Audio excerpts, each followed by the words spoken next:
গত সপ্তাহে দেশে কতকগুলো গুরুত্বপূর্ণ বিপ্লবের অসমাপ্ত কিছু কাজ সম্পন্ন হয়েছে। যারা এগুলো করেছেন, ছাত্র জনতা, তাদেরকে আমি ধন্যবাদ দিয়ে শেষ করতে পারবো না। আমি গতকালকের অনুষ্ঠানে বলেছি, কিছু নব্য দালাল, আওয়ামী দালাল, তারা মাঠে নেমেছেন। তারা এখন প্রমাণ করতে চাইছেন যে এটা একটা অ্যানার্কি হচ্ছে, দেশে এক ধরনের অরাজকতা শুরু হয়েছে।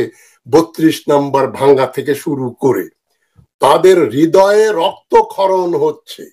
এই নব্য আওয়ামী দালালদের একাংশ হচ্ছেন ভালো মানুষ।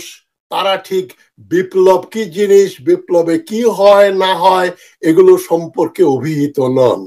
আমি তাদেরকে the benefit of the doubt দিচ্ছি। তারা না জেনে স্টেটমেন্ট দিয়েছেন যে এই বাড়ি ভাঙা ভালো কাজ না। আর এই বাড়ি ভাঙা তো উচিত ছিল 5ই অগাস্টেই শুরু হওয়া উচিত ছিল। অগাস্টের 15 তারিখের ভেতরে যেটা সম্পন্ন হবার কথা ছিল, সেটা হলো ফেব্রুয়ারির 5 এবং 6 তারিখে বিলম্বিত। This is the continuation of the revolution.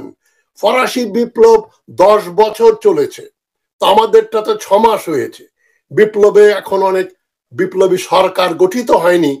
সেই সুযোগেই আওয়ামী পন্থীরা এবং সরকারের যারা আশীর্বাদ পুষ্ট ছিল আওয়ামী সরকারের, তারা আবার জেকে বসেছেন এবং তারা অনেকেই 2-1 পালিয়ে গিয়েছিল, তারা ফিরে এসছে। সরকারের কিছু বিলম্বিত বোধোদয় হয়েছে প্রেসারের ফলে। আমরা যে সারাক্ষণ বলে যাচ্ছি যে এটা কোমর ভাঙা সরকার, এটা একটা শাহাবুদ্দিন চুপ্পুর উপদেষ্টার সরকার। এই উপদেষ্টারও না, মানে ডক্টর ইউনূস তো প্রধান উপদেষ্টা। এটা হচ্ছে আসলে ওয়াকারুজ্জামান এবং আসিফ নজরুলের সরকার। সেখানে 2-4 জন ইউনূসপন্থী লোক নিয়ে উনি একটা সরকার করেছেন বলে মনে করেন। ডিলিউশনাল। উনি একটা ডিলিউশনের ভিতরে আছেন যে উনাকে যেহেতু পৃথিবীর সবাই মনে করছে উনি বাংলাদেশের সরকার প্রধান। এটা তো সত্য না, এটা একটা ডিলিউশন। যাই হোক, ওই ডিলিউশন দিয়ে 6 মাস চলে গেল এবং আরো কতদিন যায় আল্লাহ জানে। তবে এই কথা বলার অপেক্ষা রাখে না যে ইউনূস সরকার বা তথাকথিত ইউনূস সরকার শতকরা প্রায় 90% ফেইল করেছে। তবে এক্ষুনি তার আমি অপসারণ চাই না। অপসারণ চাইলে আবার এর পরবর্তীতে আসবে অ্যানার্কি। অ্যানার্কি চাইতে একটা খারাপ সরকার ভালো, সেজন্য ইউনূস সরকার টিকে থাকুন, আমি সেটা চাই।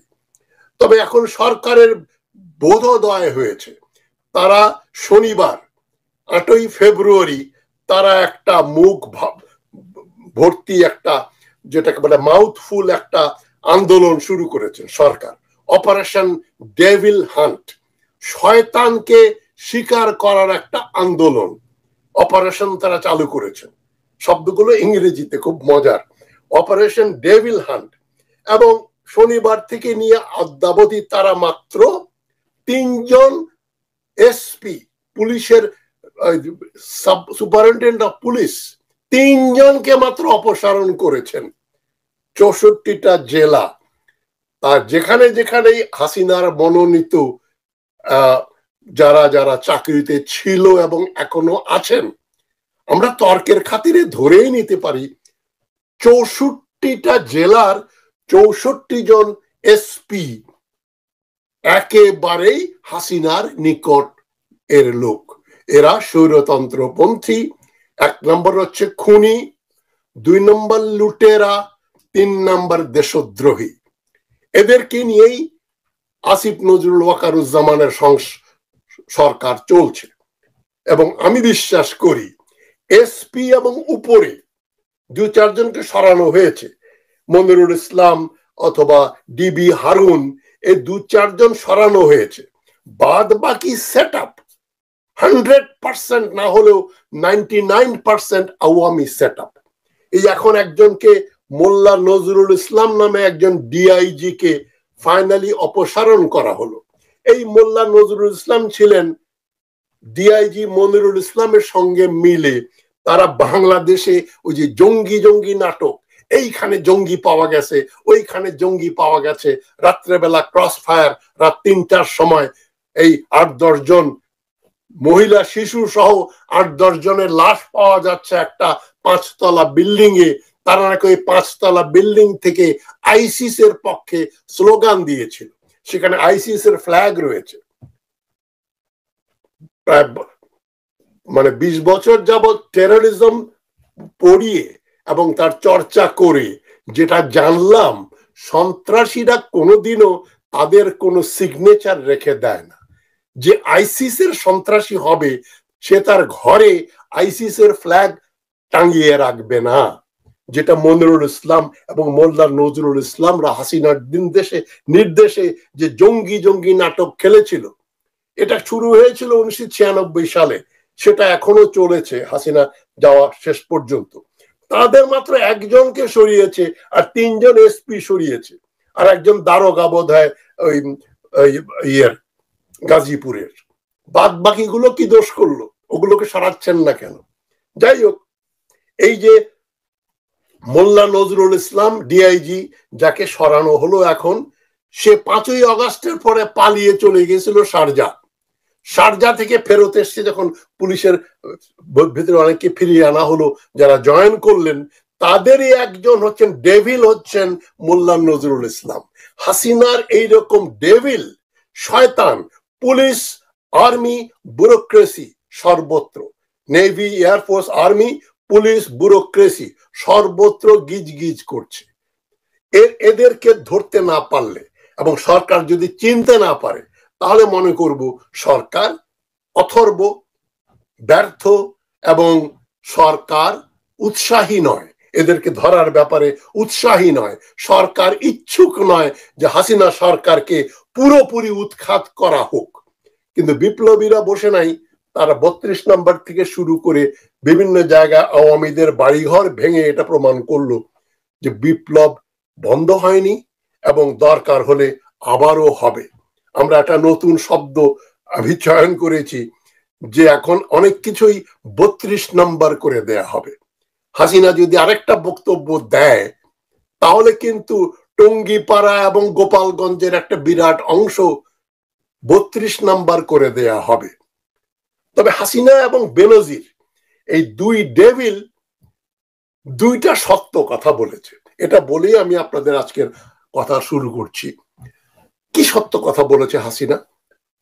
হাসিনার ওই সে বিতর্কিত বক্তৃতা, যেটার জন্য 32 নম্বর ভাঙলো, সুধা সদন ধ্বংস হয়ে গেল, সবকিছু, বহু আওয়ামীদের বাড়িঘর সম্পত্তি নষ্ট হলো, সেখানে হাসিনা একটা সত্য কথা বলেছে। কিন্তু ওই বক্তৃতায় সে সত্য কথাটা হচ্ছে কি, আমরা এত উন্নয়ন করলাম, এত কাজ করলাম, দেশের লোককে এত চাকরি দিলাম, কিন্তু আমাদের সম্পত্তি যখন ভাঙতে আসলো একটা লোকও আমাদের পাশে এসে দাঁড়ালো না। ডিজাভু 1975 তাই হয়েছিল। শেখ হাসিনা, তোমার বাবা, ভাই, অন্যদের যখন ওই ডেভিলদের যখন নরকে পাঠিয়ে দেয়া হলো, জনগণ হই হই করেছে, হইচই করেছে, হই হই রই রই কাণ্ড, মিষ্টি বিতরণ করেছে, খুশি হয়েছিল যে ফেরাউনের হাত হইতে দেশ মুক্তি পাইয়াছে। বলেছিল কে? আপনার বাপের স্পিকার আব্দুল মালেক উকিল। ভুলে গেলেন হাসিনা? তো এখনো আপনি বলছেন এত কিছু করলাম, উন্নয়ন উন্নয়ন উন্নয়ন করলাম, উন্নয়নের তসবিহ আপনি করলেন, তো লোকজন কেউ আসলো না, চক্ষু লজ্জাও নাই যে এত পয়সা করি খাইছি হাসিনার। আর যদি সত্যি সত্যি উন্নয়ন হয়ে থাকে, মেট্রো রেল আর এই যে রাস্তাঘাট, ফ্লাইওভার, এগুলো যদি জনগণ উন্নয়ন মনে করত, তাহলে তো লোকজন এগিয়ে আসতো। এগিয়ে আসলো না কেন? কারণ আপনার ওই হাসিনার আবার বেনজির আইজি, সে কিন্তু ওই যে একটা অডিও টেপ ছেড়েছে, তার ভেতরে সে একটা সেন্টেন্স, একটা কথা, খুব সত্য কথা বলেছে। ওই কথা বলাতে আবার পুলিশ বিভাগের অনেক লোক নারাজ। হ্যাঁ, এটা কি বললো, আমাদেরকে বিবস্ত্র করে দিল। সে কথাটা কি? বেনজির সত্য কথাটা বলে দিয়েছে। কি সত্য কথাটা? যে আমাদের ভয় পাবার কিছু নেই, পুলিশের 90% তো আওয়ামী লীগের লোক, এবং হাসিনা এবং অন্যান্য যে মনিরুল ইসলাম, বিবি হারুন, এরা তো বেছে বেছে আওয়ামী ঘরানার লোকদেরকে পুলিশের চাকরি দিয়েছিল, একেবারে কনস্টেবল থেকে শুরু করে আইজি।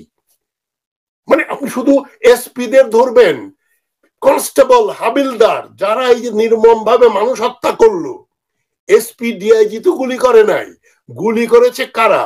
কর্পোরাল, সার্জেন্ট, পুলিশের সার্জেন্ট, পুলিশের হাবিলদার, পুলিশের সিপাহী, তারা রাইফেল দিয়ে, বন্দুক দিয়ে গুলি করে হত্যা করেছে।